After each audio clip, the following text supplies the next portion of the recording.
বাবা কে মারছে তোমারে? মা বাবা কিছু বলে না কেন? মা আমি কি করছি? আমার কই নিয়ে যেতেছ? নিয়ে যেতেছি এখন টের পাবি। চল ওর পড়াটা তো পাইনি কাকা, বাড়ির মধ্যে খালি আর দুইজনই আছে।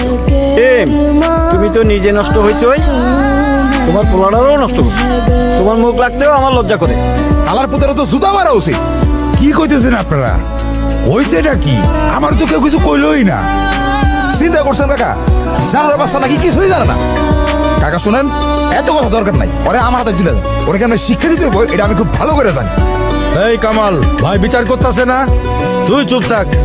ও আমার বাচ্চা মেয়েটাকে ফাসলাইয়া আমার যে ইজ্জতের হানি করছে, ওর পরিবারকে আমি গ্রাম ছাড়া না করা পর্যন্ত আমার শান্তি নাই।